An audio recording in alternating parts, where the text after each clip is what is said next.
Lire dans Psaume chapitre 23. Et le thème de ce message, c'est Dieu t'accompagne tout au long du parcours. Amen. Dieu t'accompagne tout au long du parcours. Je voudrais que quand on va lire ce passage, que tu sois attentif à chaque étape de ces versets. Parce que quand vous lisez ce passage, vous voyez qu'à chaque verset, il y a une étape différente. Amen. À chaque verset, il y a une étape différente. Et je veux vraiment t'inviter à être attentif à chacune d'entre elles. Parce que Dieu, en tout cas, pour ma part, il m'a beaucoup parlé dans mes débuts de ma vie chrétienne, entre les années 2011 et 2013, il m'a beaucoup parlé par rapport à ce passage. C'est même mon passage préféré, celui qui m'a le plus marqué dans la Bible. Et il y a plusieurs passages, plusieurs étapes de la marche avec Dieu dans ce passage-là. Et je voudrais vraiment t'encourager à te rappeler ce matin que Dieu t'accompagne tout au long du parcours, du début à la fin. Il est avec toi.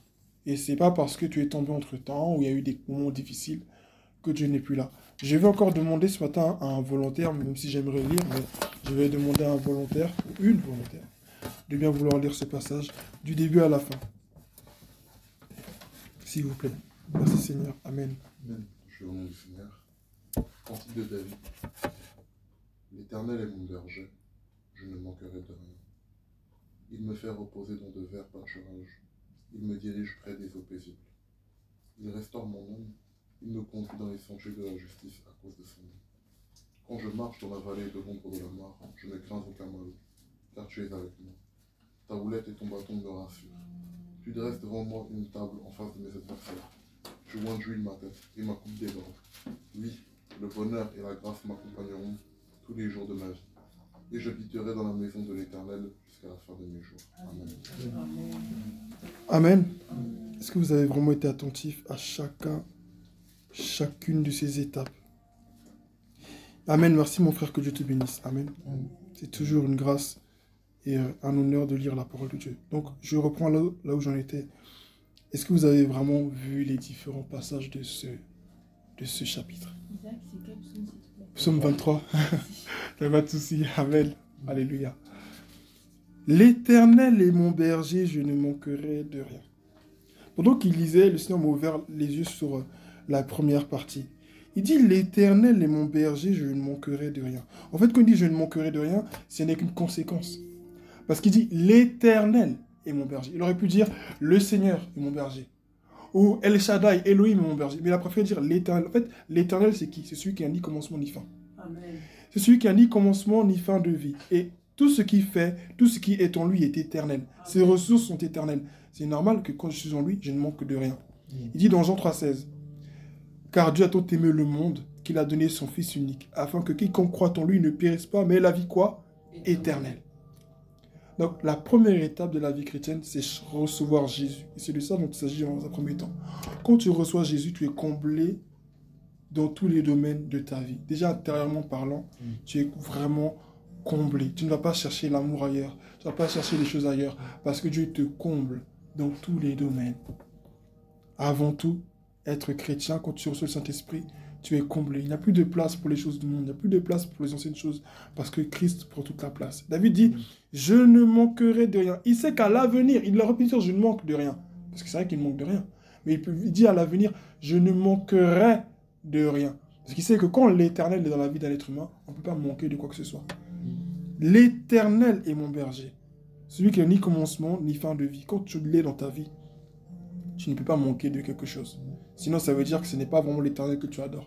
Il dit, l'Éternel est mon berger. Et il dit, je ne manquerai de rien. Parce que c'est normal, parce que c'est l'Éternel qui l'adore. Amen. Celui qui a des ressources inépuisables. Celui qui a la provision inépuisable. Quand il est dans ma vie, je ne peux pas manquer de quoi que ce soit. Deuxième étape, quand tu acceptes Jésus dans ta vie, il te conduit, il dirige ta vie. C'est pourquoi il dit, il me fait prendre du repos dans des pâturages bien verts. Il me dirige près d'une eau paisible. Il me fait prendre. Déjà qu'on dit l'Éternel est mon berger, nous savons que David lui-même est berger. Donc quand il dit l'Éternel est mon berger, ça veut dire qu'il se perçoit automatiquement comme une brebis. Donc, comme quelqu'un qui n'est pas indépendant, mais qui a 200% dépendant de Dieu. Est-ce que ce matin tu es dépendant de Dieu? Quand tu viens à Jésus là, tu es dépendant de Dieu. Ce n'est plus toi qui dirige ta vie. Ce n'est plus les gens qui dirigent ta vie. Ce n'est plus la vie des hommes qui dirigent ta vie. C'est la vie de Dieu qui dirige ta vie. Je dis la première étape de la vie chrétienne, c'est recevoir Jésus. Et quand tu reçois Jésus, c'est pour qu'il vienne diriger ta vie. C'est ce qu'on voit dans le premier verset. Et ce qui se continue encore dans le deuxième verset. Il dit, il me fait prendre du repos. Il est mon berger. Il est mon berger, il fait quoi? Il dit, il me fait prendre du repos dans des pâturages bien verts. Quand Jésus vient de nos vies, c'est pour nous donner la paix. Amen. La paix que le monde ne peut pas nous donner. Et que le monde ne peut pas nous retirer de toute façon, parce que le monde ne nous l'a pas donné. Ce que le monde ne nous a pas donné, il ne peut pas nous le reprendre. Amen. Ce que Dieu nous a donné, il n'y a que le seul qui peut nous l'enlever. Mais il dit, soyez en paix, que votre cœur ne se trouble point. Soyez en paix. Il dit, il me fait prendre du repos. Il dit dans le livre de Matthieu, à un moment donné, quand il parle des fardeaux, il dit, venez à moi, vous qui êtes fatigués, chargés, et je vous donnerai du repos. Quand on vient à Jésus, encore une fois, on a le repos de nos âmes, le repos de nos vies. Nos âmes sont satisfaites. Il dit, il me dirige près d'une eau paisible, encore une fois. Il me dirige près d'une eau paisible. Dieu, quand il vient dans nos vies, il nous donne la paix. C'est la deuxième étape. Quand Jésus vient dans notre vie, il nous dirige, il nous conduit, il nous donne la paix. Troisième étape, il me redonne des forces. Il me conduit dans les sentiers de la justice à cause de son nom. Le Seigneur me donne une certaine éthique de vie. Le Seigneur me dirige, il me donne une manière de vivre. Je ne peux plus vivre comme j'ai vécu. Il renouvelle mon intelligence. Et comme il renouvelle mon intelligence, je ne peux plus vivre comme j'ai vécu. Il dit, il me conduit dans les sentiers de la justice. Rappelons-nous que David a été poursuivi par Saül, un roi que Dieu avait destitué, un roi que Dieu avait, disqualifié, amen, à cause de sa désobéissance. Mais il dit, il me conduit dans les sentiers de la justice. Ça veut dire quoi? Quand l'Esprit de Dieu est en toi, il te donne l'intelligence d'agir avec justice vis-à-vis des gens. Oui, tel a parlé sur moi, mais comment ça, tel a parlé sur moi? Avec Dieu, c'est pas comme ça. Il a parlé sur toi, ok, et alors, tu t'en fous, tu avances. Même des fois, la personne qui vient te parler d'une autre personne, toi, tu la reprends, parce que tu as l'Esprit de Dieu en toi. Amen. Amen. Amen. Quand l'Esprit de Dieu vient en nous, il donne son intelligence. Ce n'est pas uniquement l'intelligence à l'école pour construire des bâtiments. Moi, que Dieu peut-être me pardonne, mais j'ai du mal à vraiment considérer à 100% des gens qui ont l'intelligence de faire des choses intellectuelles. Ils ont l'intelligence de construire. Ils sont des intellectuels à l'école dans la vie courante, mais moralement, ils sont à terre. Ça veut dire que c'est des personnes, ils peuvent t'humilier, ils peuvent faire des coups bas contre toi, mais dans la vie, ils sont riches, ils sont pleins aux os, ils sont élevés. Mais les valeurs humaines, ils ne les ont pas. Ça n'en vaut pas la peine. Vaut mieux être pauvre. Je ne dis pas que Dieu est pour la médiocrité, Dieu est pour qu'on soit riche aussi. Amen. Tu peux être riche, avoir de bonnes valeurs, et David nous le montre ici. Amen. Mais ça sert à... C'est vraiment dommage d'avoir des valeurs qui sont vraiment... Je dirais, comment je peux expliquer ça? Qui vont vraiment à l'encontre de l'image que tu mets en avant. Amen. Donc je dis, la troisième étape, c'est Dieu nous conduit dans sa justice. Il nous conduit à agir conformément vis-à-vis de sa parole, vis-à-vis de nous-mêmes, vis-à-vis des gens des autres. Le Seigneur nous conduit à faire ce qui est juste. Et j'ai rappelé que David avait été poursuivi par Saül. Mais il a dit, je ne toucherai pas au roman de l'Éternel. À 2 reprises, David a eu l'opportunité de toucher à Saül.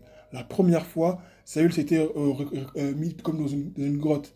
David est venu... Non, Saül était entré dans une grotte pour faire ses besoins. David est rentré. Et il a coupé le pan du vêtement de Saül. Et il s'est mis à l'entrée. Et il a appelé Saül en disant, vois-tu, ô roi, je ne te veux aucun mal. Et Saül disait, est-ce toi mon fils David? Amen.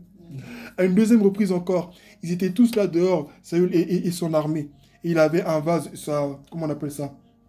Son outre d'eau, un truc comme ça, son vase d'eau qui était là. Et David est venu, et il a pris son outre d'eau et sa lance, et il s'est éloigné à distance, et il a appelé encore Saül pour dire, vois-tu Saül, je ne te veux aucun mal, parce que je ne toucherai pas un roi de l'Éternel. Mais malgré ça, Saül a continué encore de le poursuivre. Il a fallu que David aille se cacher où? Chez les Philistins, chez leurs ennemis. Pour que Saül dise, bon là, je ne vais pas entrer là-bas pour aller le poursuivre. Mais David n'a jamais fait ce genre de choses-là. Il avait l'opportunité de faire le mal. En fait, c'est facile de dire, ah, je suis quelqu'un de bien, je ne fais pas le mal, quand tu n'as pas l'opportunité. C'est facile. Mais le jour où tu as l'opportunité de faire le mal, le jour où tu es dans une position de pouvoir, une position de force, c'est là que maintenant tu es éprouvé. Aujourd'hui, tu n'es pas patron. Aujourd'hui, tu es un employé. Donc, tu fais ce qu'on te dit. Tu as un bon comportement, tu as une éthique de travail. Mais le jour de devenir patron, quand Dieu va t'élever, Quand Dieu va te positionner, est-ce que tu auras la même morale? Il y a des gens qui sont éprouvés, c'est-à-dire en bas de l'échelle. C'est là qu'ils sont combattus. Ils sont combattus. Ils prennent du temps pour monter. Et le jour où ils montent, poum, c'est comme une fusée. Et puis il y a des gens, on les attend en haut. C'est en haut qu'on vous attend. C'est pas en cours de route. Hein. Parce que le diable, il aime tellement humilier les gens. Il va t'attendre en haut. Tout en haut, là où tu dois arriver, là. C'est là il va t'attendre. Pour que tu sois humilié. Quand le diable a voulu humilier Joseph, Joseph était qu'un simple employé. Il travaillait pour Potiphar. C'est là qu'il a essayé de mettre des trucs sur lui parce que faut qu'il fasse un péché lourd qui va lui peser sur la conscience. Faut qu'il aille avec la femme de Potiphar. Joseph a dit non, on l'a mis en prison, on n'a fait pas de truc contre lui. Mais il est arrivé en haut. Et la Bible nous dit, dans le livre de la Genèse, quand vous voyez l'autorité que Joseph avait, la Bible nous dit que le pharaon a dit que personne ne levera un pied, ni un doigt, ni l'orteil, un truc comme ça, sans que Joseph ne ait donné l'ordre. C'est-à-dire, il a dit, il n'y a que le trône qui va te séparer, qui se fera la différence entre toi et moi. Il n'y a que le trône qui va te séparer de moi. Mais Joseph, il était comme un pharaon. Joseph, il était comme un pharaon en Égypte. Pour dire que quoi? Quand tu as l'Esprit de Dieu, il te conduit à faire les choses.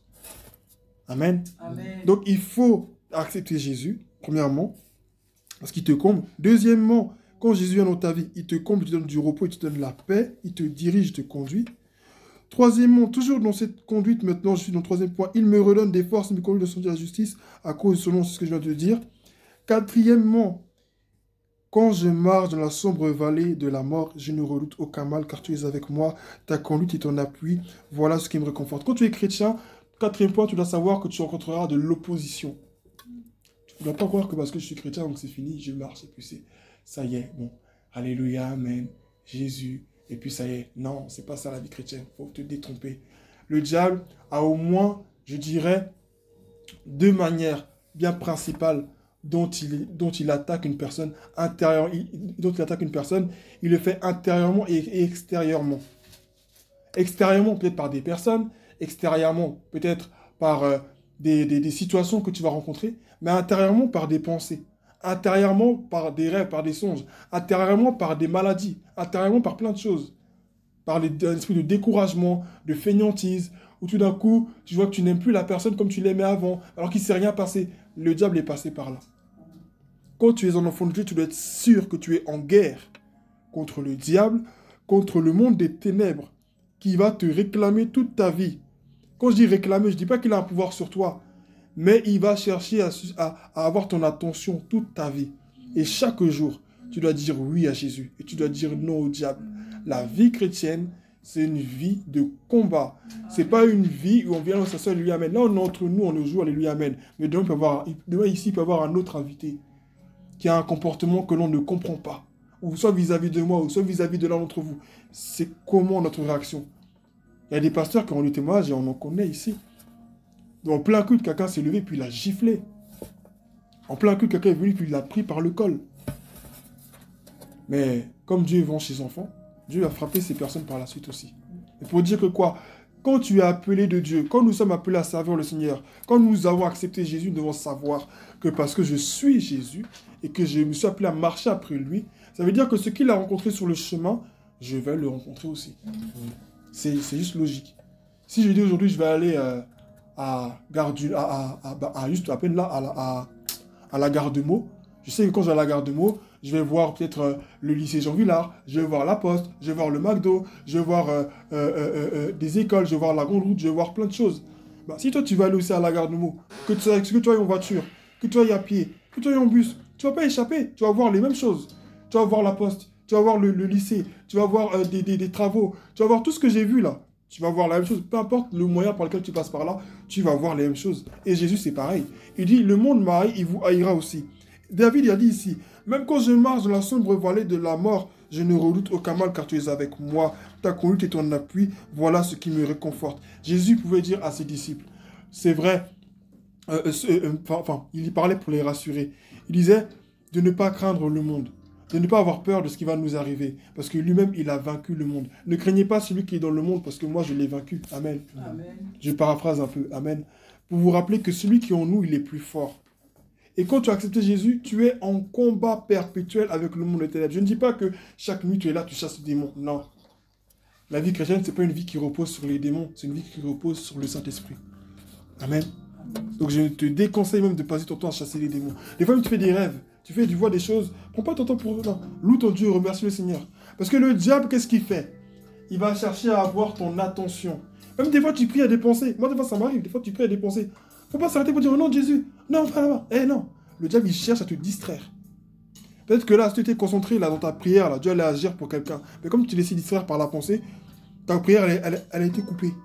Non, reste dans la prière. Moi, j'ai expérimenté ça. Tu pries, des fois, les pensées elles viennent. Et puis, tu restes persévérant. Les pensées apportent d'elles-mêmes.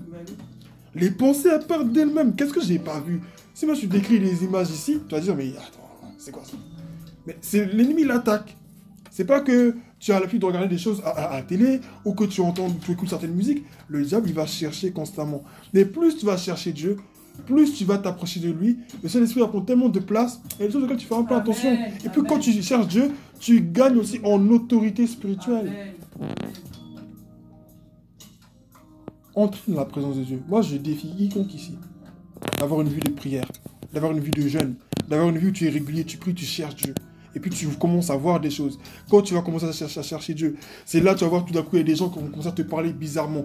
Des gens que tu dis qui étaient tes amis là, qui vont changer de comportement. Ça, je vous dis, c'est chose que moi j'ai vécu. Des gens qui disent qu'ils sont tes amis, qui vont changer de comportement, mais radicalement vis-à-vis de vous. Vous n'allez pas comprendre pourquoi. Même des fois, des gens de l'extérieur, de l'intérieur, famille ou autre, des gens de partout. Vous n'allez pas comprendre ce qui va se passer autour de vous. Mais ce n'est pas vous le problème. C'est parce que maintenant, le Saint-Esprit qui vit en toi là, il les dérange. Tu leur as donné tellement de place que les esprits, les démons qui sont dans leur vie là, sont dérangés. Le monde des ténèbres réagit. Le monde des ténèbres réagit. Il n'aime pas la présence de Dieu. Il est dérangé. Donc quand tu cherches Dieu, quand tu pries Dieu, le monde autour de toi change aussi. L'atmosphère autour de toi change. Toi, tu te vois, tu vois que tu es un être humain, tu marches comme ça.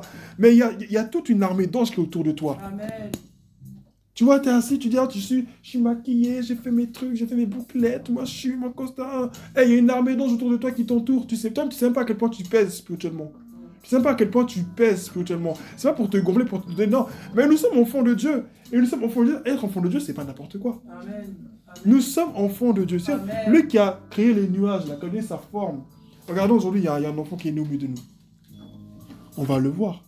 Dieu, il est terrible. Amen. Mais Dieu, il fait peur. Amen. Dire, nous tous, là, on était comme lui. Aujourd'hui, tous, on est là, on a des grands yeux, on a des grandes mains, on est là, on marche, on va au travail. Mais il y a eu un processus. Et ça, c'est Dieu qui l'a créé. Amen. Et nous, quand on dit que nous sommes enfants d'un tel Dieu qui fait ces choses-là, on fait comme si on t'avait dit que tu allais travailler à l'intérim.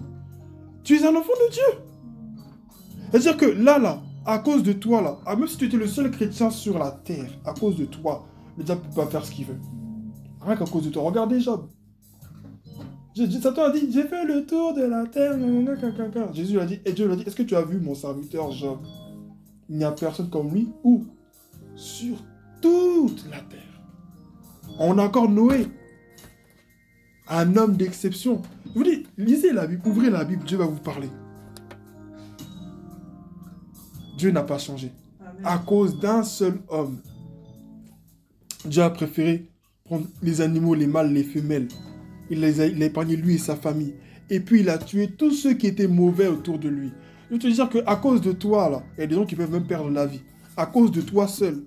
Tu vois, des fois dans ta famille, des gens qui sont malades, des gens qui meurent n'importe comment. Des fois, c'est des gens qui voulaient t'attaquer. C'est pas toujours le cas. Je dis pas les parano pour dire tel est malade, ils m'ont voulu, non, pas forcément. Mais parfois, c'est ça.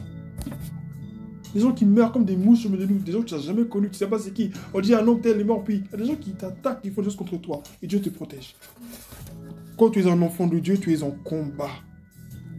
Et tu dois rester debout dans la présence de Dieu. Quand on t'invite là pour te dire adore, c'est pas pour moi, c'est pour toi-même. Amen. Amen. Quand on est là ici pour on dit, aie une vie de prière, c'est pas pour moi. Moi perso, j'ai ma relation avec Dieu. Je suis heureux, je suis épanoui dedans, j'aime ce que Dieu me fait. J'aime ce que Dieu me montre, j'aime mon Dieu. Et quand je vais ici, moi je partage ce que j'ai avec mon Dieu. C'est une partie de ce que je vis avec mon Dieu que je vis ici. Sinon, si je ne vis rien avec mon Dieu, je ne peux pas être ici devant vous.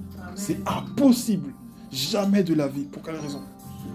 Amen. Amen. Quand tu es chrétien, tu es en combat. C'était le 4e point. Je dis, quand tu es chrétien, sois conscient que tu es en combat. N'ignore pas que tu as un ennemi. Et je vais finir par là par rapport à ce 4e point. Il y a une ruse que le diable aime beaucoup, c'est nous faire oublier qu'il existe.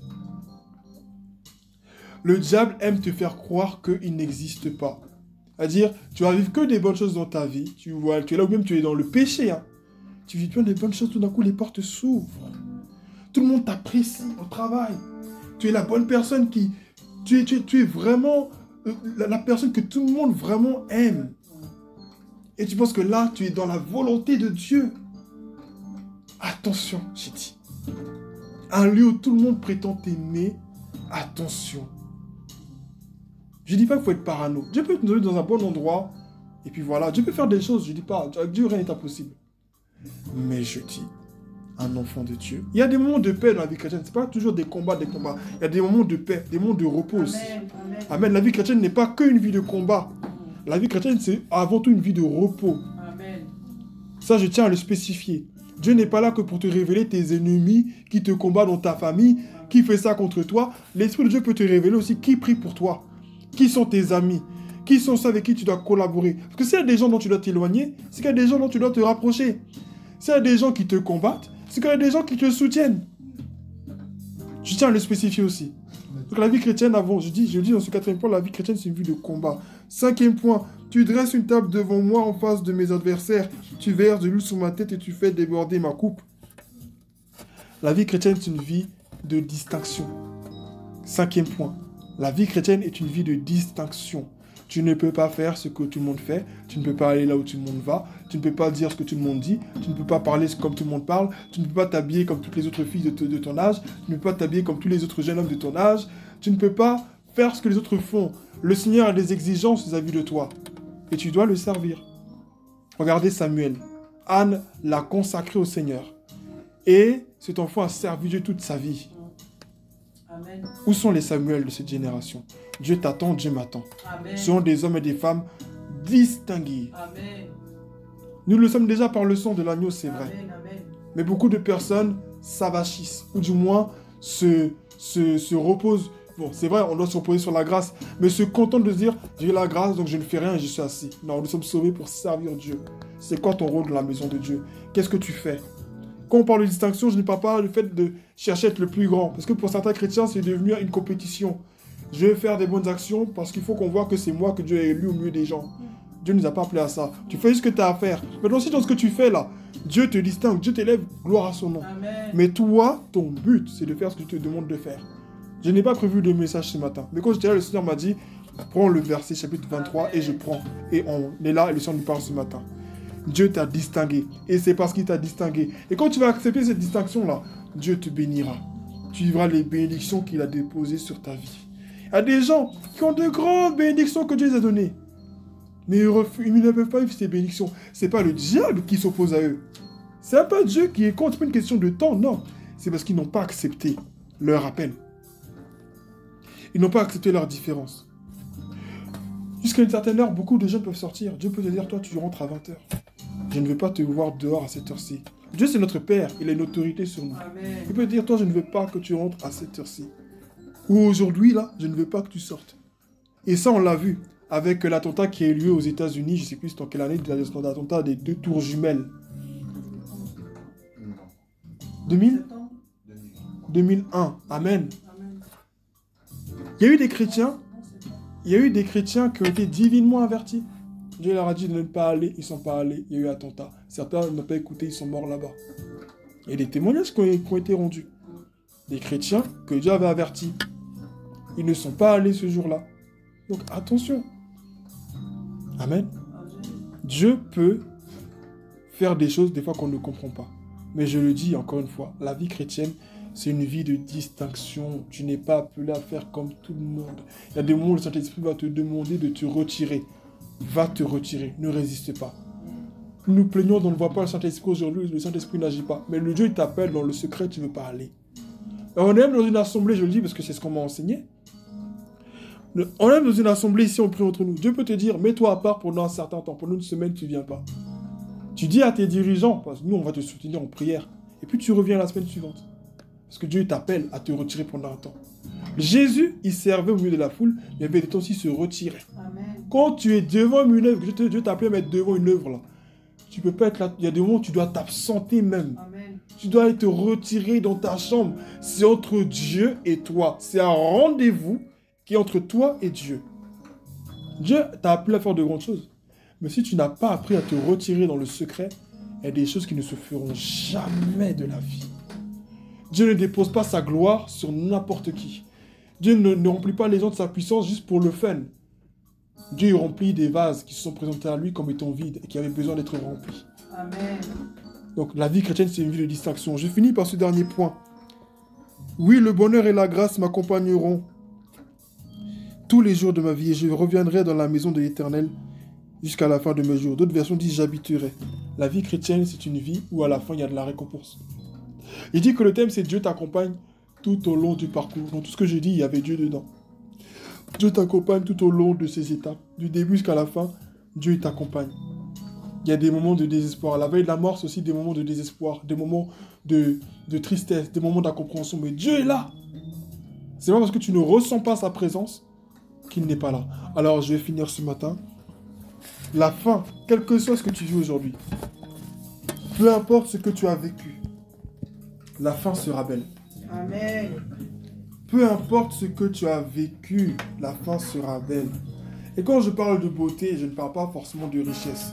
Je ne parle pas forcément du fait d'être devant une scène avec des projecteurs et de chanter pour dire « On m'a humilié, maintenant Dieu m'a élevé ». Ce n'est pas de ça forcément dont je parle. Je parle avant tout de finir dans une posture de justice. Amen. Une posture qui convient au Seigneur. Alléluia. Et ça peut se résumer à finir décapité. Ça peut se résumer à finir assassiné. Ça peut se résumer à finir comme paraissant, je dis bien paraissant, comme des fois l'un des derniers. Regardez comment les disciples ils ont fini, tous exécutés. Est-ce qu'ils n'avaient pas une vie que Dieu les avait appelés à vivre? L'élévation, c'est pas ce que nous on pense. Hein. L'élévation selon Dieu là, c'est pas ce que nous on pense toujours. Ah maintenant, comme on voit dans l'équipe là, maintenant j'ai un enfant. Maintenant, je gère mon entreprise, une femme, on la jette dehors, et puis après, tu la vois, elle a un beau maquillage, elle a de beaux trucs, et puis elle a une grande maison, alléluia. Non, c'est pas forcément ça. C'est ça aussi. Parce que Dieu nous a appelés sur la terre pour jouir des fruits de la terre. C'est vrai. Mais ce n'est pas que ça, la vie chrétienne. Tout le monde n'est pas obligé de finir de la même manière. Amen. Que Dieu soit béni. Amen. Dieu t'accompagne tout au long du parcours. Sois-en certain ce matin. Amen. Amen.